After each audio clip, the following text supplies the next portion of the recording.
আসসালামু আলাইকুম এভরিওয়ান। আলহামদুলিল্লাহ আমি ভালো আছি। আশা করি আল্লাহর রহমতে আপনারা অনেক অনেক ভালো আছেন। আজকে আমি আপনাদের সঙ্গে শেয়ার করব আমি কিছু বাসার জন্য কেক বানিয়ে রেখে দিচ্ছি। আর বিকেলে তো অনেক ক্ষুধা লাগে, তো মাঝে মাঝে কেক বানালে মন্দ কি না হয়, একটু কষ্টই হবে। তো যাই হোক, আমি কিছু কেক বানিয়েছি। প্রতিদিন বিকেলেই কিছু না কিছু নাস্তা দিতে হয়, তো তার জন্য আজকে আমি চিন্তা করলাম বড় দেখে একটা কেক বানিয়ে রাখি। আর যখন ছেলের ক্ষুধা লাগে ছেলেকে বের করে দেব। তো যাই হোক, এখন আমি কেকটা বানাতে বসিয়েছি। আমার কেকটা অলমোস্ট বেক হয়ে গিয়েছে। আমি একটা টুথপিক দিয়ে চেক করলাম। আর এখন আমি কেকটাকে মোল্ড আউট করছি। আমি কেকটা বানিয়েছিলাম অরেঞ্জ ফ্লেভারের, আর আমার ছেলের অরেঞ্জ ফ্লেভারের কেক অনেক ভালো লাগে। তো যাই হোক, এখন আমি বেকিং পেপারটা উঠিয়ে নিচ্ছি। আর কেকটা একটু বড় সাইজেরই বানিয়েছি, যেন একটু বেশি করে খেতে পারি, কারণ আমার হাতের কেক আমার ছেলে অনেক পছন্দ করে। আর আমি এই তো কেকগুলো কেটে কেটে নিচ্ছি। আর আমি এই কেকগুলো একটা টাইট বক্সে রেখে দেব।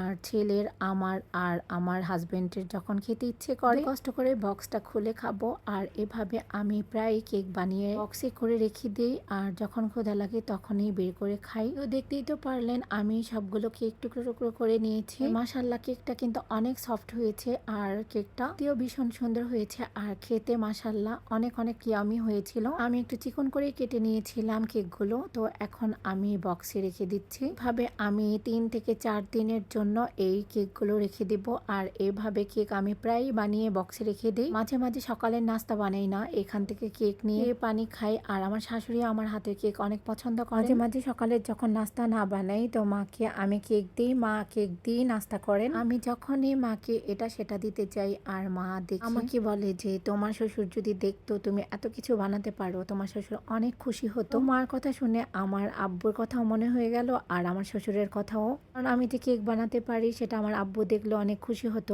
আবার সেলাই কাজ যে পারি সেটা দেখেও আমার আব্বু অনেক অনেক খুশি হতো। তো সবসময় বলতো শুধু আমার মেয়েরা সাজুগুজুই পারে, আর অন্য কোনো কাজ পারে না। আলহামদুলিল্লাহ এত কিছু পারি, কিন্তু আব্বুকে দেখাতে পারলাম না। আব্বু দেখলে অনেক খুশি হতো যে আমার মেয়ে এত সুন্দর কেক বানাতে পারে, মাশাআল্লাহ। যাই হোক, সবকিছু আল্লাহ তাআলার ইচ্ছে। ভিডিওটা ভালো লেগে থাকলে please like, comment and share করবেন। এবার ভিডিওতে ভুল ত্রুটি হলে প্লিজ সবাই আমাকে ক্ষমার দৃষ্টিতে দেখবেন। কথা বলতে বলতে আজকে ভিডিওর শেষ পর্যায়ে চলে এসেছি। আজকে ভিডিওটা এখানে শেষ করছি। ভালো থাকবেন সবাই। আল্লাহ হাফেজ। আসসালামু আলাইকুম।